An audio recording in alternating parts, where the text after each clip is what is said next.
Hello friends, आज हम जानेंगे न्यूटन की गति के नियम के बारे में। यानी न्यूटन की गति का प्रथम नियम जानेंगे, यानी पहला नियम।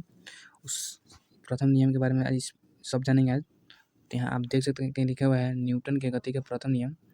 न्यूटन के गति का प्रथम नियम लिखा हुआ है यहाँ। आज हम जानेंगे न्यूटन की गति के प्रथम नियम जानेंगे।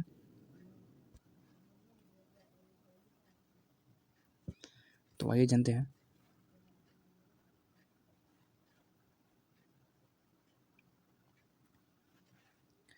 यहाँ दिया हुआ है कि फर्स्ट में आप देख सकते हैं न्यूटन की गति के प्रथम नियम। इंग्लिश में इसे कहते हैं Newton's law of motion. Newton's law of motion कहते हैं इंग्लिश में इसे। तो इसके पहले इसके न्यूटन की गति के बारे में जानेंगे। यानी न्यूटन की गति, क्यों न्यूटन की गति कहा जाता है। तो गति के नियम को सबसे पहले सर आइजक न्यूटन, गति के न्यूटन के सबसे पहले सर आइजक न्यूटन ने 1687 ईस्वी में, सन 1687 ईस्वी में, ये याद रखने का चीज़ है। सर आइजक न्यूटन ने सन 1687 ईस्वी में अपनी पुस्तक प्रिंसिपिया में प्रतिपादित किया। इसलिए इस वैज्ञानिक के सम्मान में इस नियम को न्यूटन की गति का नियम कहते हैं। इस नियम को न्यूटन की गति का नियम कहते हैं। यानी कहने का मतलब है कि गति के नियम को सबसे पहले सर आइजक न्यूटन ने 1687 ईस्वी में प्रतिपादन किए थे। वो भी अपने बुक में प्रतिपादित किए थे। इस बुक का नाम था प्रिंसिपिया। अब इस नियम को अपने यानी वैज्ञानिक के सम्मान देने के लिए इसे नाम रखा गया न्यूटन की गति के नियम। तो आइए परिभाषा इसका जानते हैं।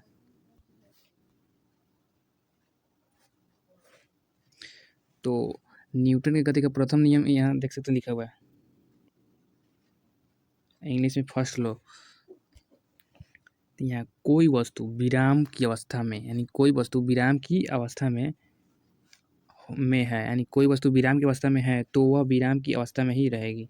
मतलब कि जो भी वस्तु विराम की अवस्था में रहेगी वह विराम की ही अवस्था में रहेगी। और यदि वह एक समान गति से किसी सीधी रेखा में चल रही है, यानी वह कोई भी गति गति में एक समान रेखा से सीधी गति में चल रही हो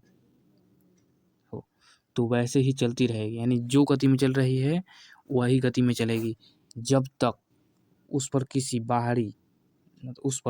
किसी या कोई बाहरी बल लगाकर उसकी अवस्था में, यानी अवस्था मतलब स्थिति में परिवर्तित न किया जाए, तब तक वह अपनी अवस्था नहीं बदलती है।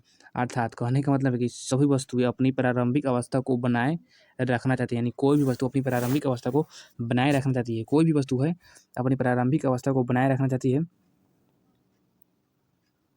एक बार फिर से रिपीट कर दे रहे हैं। यहाँ आप देख सकते हैं कि लिखा हुआ है, रिपीट कर देना है फिर से।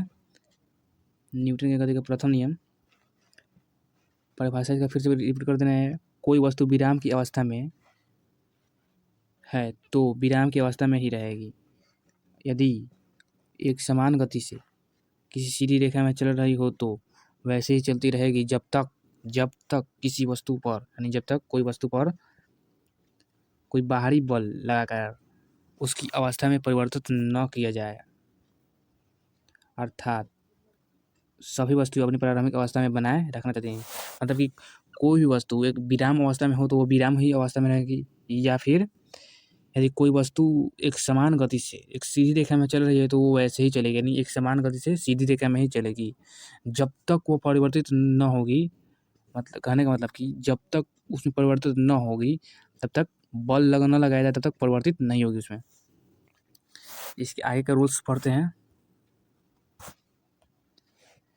वस्तु की प्रारंभिक अवस्था मतलब कि विराम या गति की अवस्था में, यानी वस्तु की जो भी प्रारंभिक अवस्था होगी वो विराम होगी या गति की अवस्था में होगी, में स्वतः परिवर्तन नहीं होने की प्रवृत्ति को जड़त्व का नियम कहते हैं। यानी जड़त्व का नियम या जड़त्व कहते हैं। ये याद रखना की चीज़ है कि जड़त्व के नियम, जड़त्व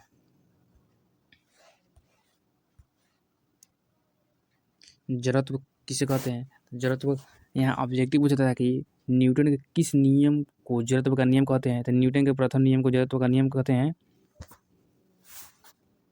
इसके आगे का देखते हैं। बल वह बाह्यतम कारक है, यानी प्रथम नियम है जो बल से जुड़ी कारक है, इसे बल का परिभाषा भी से जुड़ी थी। बल वह बाह्य कारक है जिसके द्वारा किसी वस्तु की विराम अवस्था गति की अवस्था में परिवर्तित किया जाता है। अतः प्रथम नियम हमें बल की परिभाषा देता है। मतलब कि बल वह बाह्यतम कारक है, बाह्यतम या बाह्य बल वह बाह्यतम कारक है जिसके द्वारा किसी वस्तु की विराम अवस्था अथवा गति की अवस्था में परिवर्तित किया जाता है।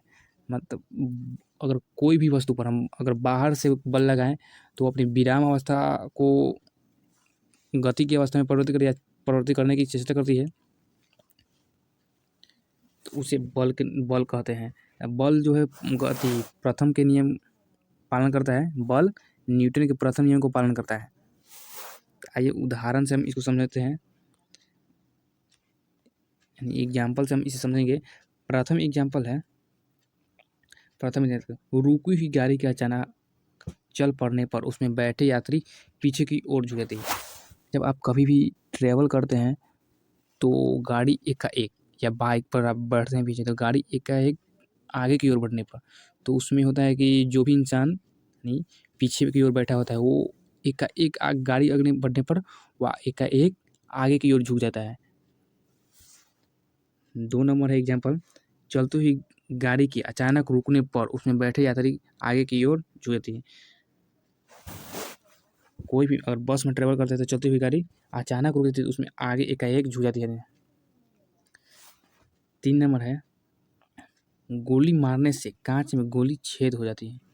कांच में गोल छेद होती है परंतु पत्थर मारने पर वह कांच टुकड़े टुकड़े हो जाते हैं। गोली की रफ्तार इतनी तेज होती है कि वह कांच को छेद करते हुए निकल जाते हैं।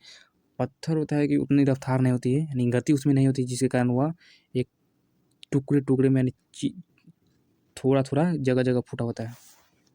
4 नंबर एग्जाम्पल है, हथौड़े को हाथ में कसने के लिए हत्थे को जमीन पर मारते हैं। जब हथौड़े के हाथ में मतलब कि हथौड़े को धरने वाले डंटी जिसे कहते हैं उसे कसने के लिए जमीन से हथौड़े को मारते हैं, जिसके कारण वो टाइट हो जाता है। 5 नंबर है, कंबल को हाथ से पकड़कर ठंडे से पीटने पर, यानी डंडे से पीटने में, जब कंबल को हाथ से पकड़कर डंडे से पीटेंगे तो उसमें से धूल का निकलता है। तो ये सब प्रथम नियम को पालन करने, न्यूटन की गति के प्रथम नियम को पालन करता है। तो आज के लिए इतना ही। अगले वीडियो में न्यूटन के द्वितीय नियम तृतीय नियम देंगे।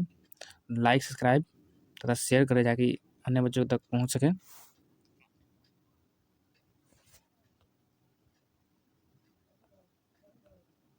Subscribe now and press the bell icon.